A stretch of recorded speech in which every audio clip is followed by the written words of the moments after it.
La France s'apprête-t-elle à entrer en guerre contre l'Iran? En tout cas, elle s'est dite prête à participer à la défense des pays du Golfe et de la Jordanie qui sont ciblés par des frappes de l'Iran. C'est une déclaration du gouvernement qui rejoint aussi un communiqué de la France avec le Royaume-Uni et l'Allemagne. Mais alors, quelle est la situation exacte et de quoi parle-t-on? On va faire un point le plus factuel possible sur la situation. Salut, c'est Hugo, j'espère que vous allez bien et c'est donc le sujet à la une de ces actualités du jour, directement sur YouTube et en podcast audio sur toutes les plateformes de podcast. Je suis encore en reportage à l'étranger, donc ce sera sans la caméra cette semaine. Alors avant de se concentrer sur la position de la France et de l'Union européenne, on va quand même redonner un contexte très rapide. Les États-Unis et Israël, ils sont ennemis de l'Iran depuis la révolution islamique de 1979 en Iran. L'Iran soutient d'ailleurs des groupes hostiles aux deux pays, comme le Hamas à Gaza, les Houthis au Yémen ou encore le Hezbollah au Liban. On en a beaucoup parlé. Ces derniers mois, il y avait donc des négociations entre les États-Unis et l'Iran qui visaient à trouver un accord sur le nucléaire iranien en échange, par exemple, potentiellement à une baisse des sanctions états-uniennes sur l'Iran. Les États-Unis et Israël accusent en effet l'Iran de développer une véritable arme nucléaire, sauf que l'Iran dément. L'Iran affirme en effet développer uniquement un usage civil, autrement dit donc du nucléaire certes, mais pour l'électricité uniquement. Autre point de contexte, entre fin 2025 et début 2026, la République islamique d'Iran a violemment réprimé les manifestations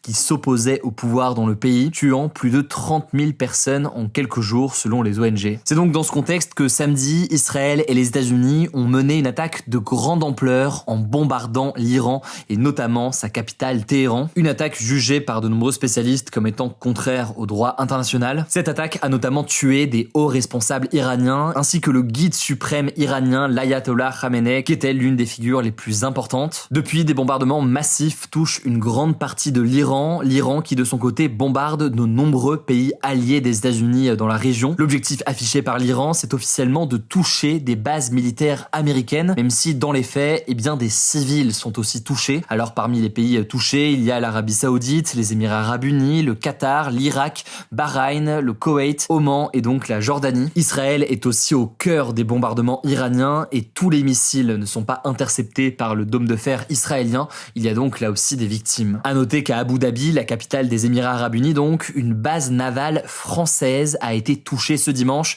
sans faire de victimes. Dans la nuit de dimanche à lundi, un drone iranien a également frappé une base britannique. Et cette base britannique, elle se situe à Chypre. Chypre étant en l'occurrence un pays membre de l'Union européenne. Mais alors, comment est-ce que la France et plus largement l'Europe ont réagi? Est-ce que les pays vont davantage s'impliquer dans ce conflit? C'est évidemment quelque chose qui fait énormément débat au sein de la classe politique. Alors déjà, Emmanuel Macron a affirmé que la France n'avait, je cite, ni été prévenue ni impliquée dans les frappes contre l'Iran ce week-end. Par ailleurs, autre déclaration pour comprendre la position du gouvernement et du chef d'État, le gouvernement a estimé que la France, je cite, ne peut que se satisfaire de la mort du guide suprême iranien qui était, je cite, un dictateur sanguinaire qui a opprimé son peuple. Fin de citation. Par ailleurs, ce dimanche, je vous en ai déjà parlé tout à l'heure sur Instagram, les dirigeants français, allemands et britanniques se sont dit prêts, je cite, à des actions défensives nécessaires et proportionnées face aux ripostes iraniennes, avec pour objectif, si c'est nécessaire, ça veut pas dire donc qu'ils vont forcément le faire,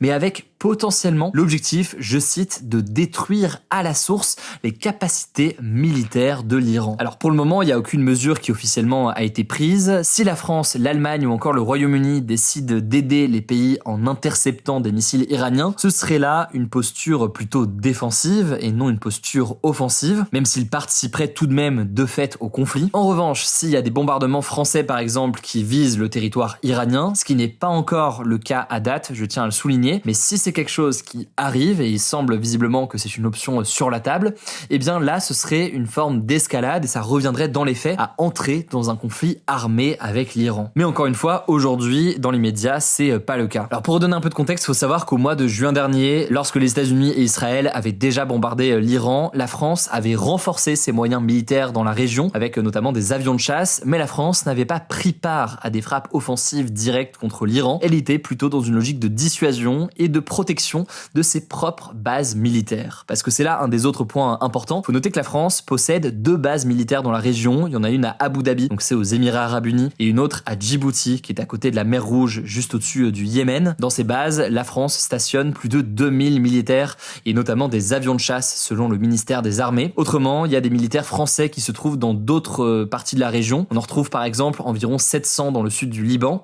Ils contribuent à la force intérimaire de l'ONU qui est actuellement sur place. Il y a aussi des soldats français qui participent à des opérations en Irak, en Syrie ou encore en Jordanie. Au passage là-dessus, alors ça peut paraître évident, mais je tiens quand même à le dire parce que j'ai vu un certain nombre de questions quand même là-dessus ces dernières heures. Quand la France parle ici d'implication, c'est évidemment une implication potentielle de son armée et pas une implication de citoyens ordinaires entre guillemets qui seraient mobilisés. Ça en l'occurrence, c'est absolument pas à l'ordre du jour aujourd'hui. Alors il y a eu cette déclaration commune donc de la France, du Royaume-Uni et de l'Allemagne. Il y a aussi cette déclaration de Jean-Noël Barrot, qui est donc le ministre français des Affaires étrangères, qui a affirmé que la France était prête à participer à la défense des pays du Golfe et de la Jordanie. C'est donc l'ensemble des pays que j'ai cités tout à l'heure, notamment les Émirats Arabes Unis ou encore l'Arabie Saoudite. Il estime que cela se fait conformément, je cite, aux accords qu'il a liés à ses partenaires et au principe de légitime défense collective. Autre élément important, le gouvernement affirme que près de 400 000 Français sont actuellement résidents ou de passage dans la région. À sa connaissance, aucune victime n'est à déplorer à ce stade. Le gouvernement a indiqué que la France était prête à évacuer ses ressortissants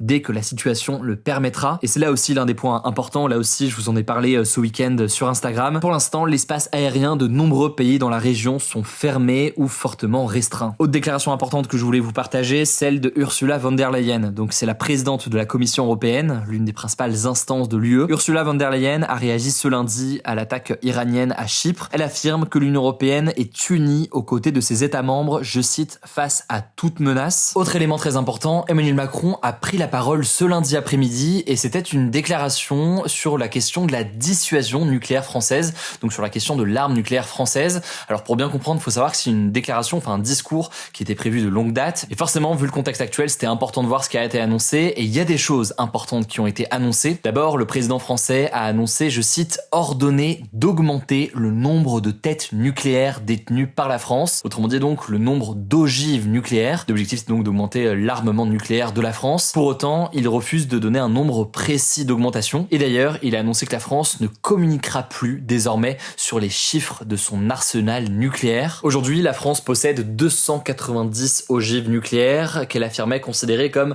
suffisantes pour infliger des dommages importants à de potentiels adversaires. Sachant qu'il faut quand même rappeler que le principe de l'arme nucléaire, c'est que c'est surtout une arme de dissuasion. L'idée d'une arme nucléaire, c'est de l'avoir pour dissuader les autres d'être attaqués. Mais ce qui est particulièrement nouveau aussi, c'est le fait qu'Emmanuel Macron s'est dit prêt à entrer, je cite, dans la dissuasion avancée intégrant une dimension européenne. Alors qu'est-ce que ça veut dire ? Emmanuel Macron affirme que la France va pouvoir déployer des moyens stratégiques liés à la dissuasion nucléaire. Donc la France va pouvoir potentiellement déplacer son arme nucléaire, en partie évidemment, mais déplacer son arme nucléaire chez des alliés européens qui seraient intéressés. Il a cité plusieurs pays européens. L'idée serait donc, en quelque sorte, et on aura l'occasion d'en reparler, de faire en sorte que l'arme nucléaire française puisse dissuader d'attaquer la France, mais aussi donc d'autres pays européens, sachant que les moyens précis restent à préciser, et sachant surtout, et c'est là l'élément le plus important, que la décision d'actionner en quelque sorte l'arme nucléaire et d'utiliser l'arme nucléaire, ce ne serait pas une décision partagée. Ça, en l'occurrence, ça resterait une décision prise par la France. À noter au passage que sur toutes ces questions d'implication potentielle de la France, il y a énormément de débats au sein de la classe politique, entre les différents partis politiques. C'est un point très important qu'on va prendre le temps d'analyser plus en détail dans la semaine, afin que vous puissiez chacun vous faire votre opinion sur le sujet et sur la situation. Quelques mots pour terminer. Trump a annoncé dans une interview aux médias britanniques le Daily Mail que l'opération états-unienne allait durer 4 à 5 semaines et qu'il s'attendait à des pertes. Le secrétaire général de l'Organisation des Nations Unies, Antonio Guterres, a lui appelé à un cessez-le-feu immédiat. Concernant le bilan humain maintenant, il est encore très incertain, très difficile d'être précis, donc tout ça va évoluer dans les prochaines heures. Mais selon le Croissant Rouge iranien, plus de 500 personnes ont été tuées en Iran depuis le début des bombardements états-uniens et israéliens. De leur côté, les États-Unis ont annoncé que 4 militaires américains avaient été tués. Un certain nombre de blessés et de morts sont aussi recensés dans les régions bombardées. Ce dimanche, notamment, 9 personnes ont été tuées par un missile iranien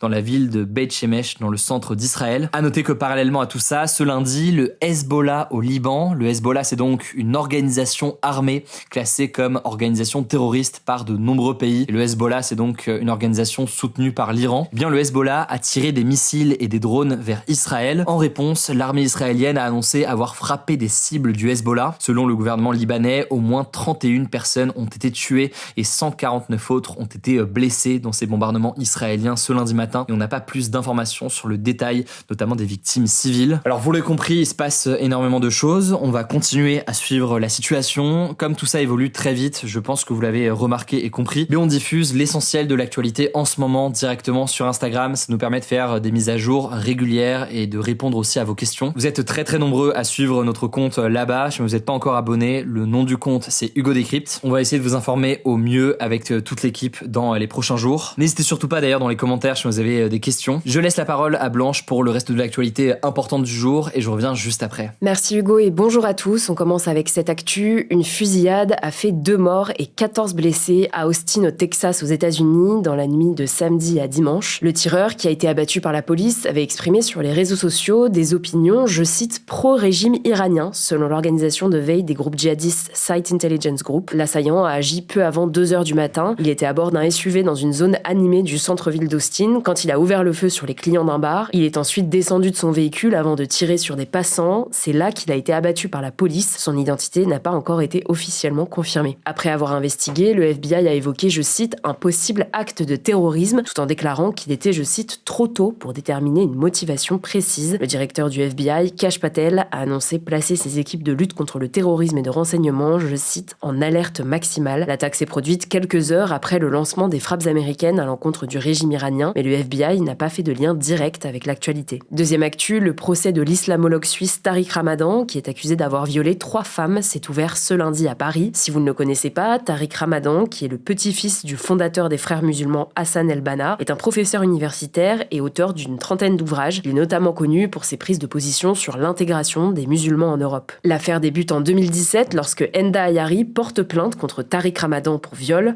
Peu après, une Française de 40 ans, convertie à l'islam, l'accuse de faits similaires qui auraient eu lieu le 9 octobre 2009 à Lyon. Au printemps 2018, une 3e plainte pour viol le vise. Mounia Rabouj affirme avoir subi des actes sexuels en France et à l'étranger entre février 2013 et juin 2014. Elle remet aux enquêteurs une robe portant des traces de sperme, ce qui conduit l'islamologue à reconnaître des relations extra-conjugales. Un an plus tard, une 4e femme, mère de famille d'une trentaine d'années, est identifiée par les enquêteurs après la découverte de photos d'elle dans les appareils numériques de Tariq Ramadan. À noter que les plaignantes affirment avoir subi une campagne de harcèlement. Enda Ayari évoque notamment un cambriolage et des filatures jusqu'à son domicile qui l'ont contrainte à déménager. De son côté, Tariq Ramadan, absent au procès pour cause de maladie, nie les accusations et soutient qu'il s'agissait de relations consenties. S'il est reconnu coupable par la justice, il risque jusqu'à 20 ans de prison. Troisième actu, les tempêtes Nils et Pedro ont causé des dommages d'un coût estimé à 1,2 milliard d'euros en France, d'après un communiqué publié ce lundi par France Assureurs, la fédération professionnelle du secteur et la Caisse centrale de réassurance. Le 20 février dernier, le ministre de l'économie, Roland Lescure, avait appelé les assureurs à la mobilisation générale pour indemniser rapidement les victimes. France Assureurs et la Caisse centrale de réassurance rappellent que dans les contrats d'assurance dommages,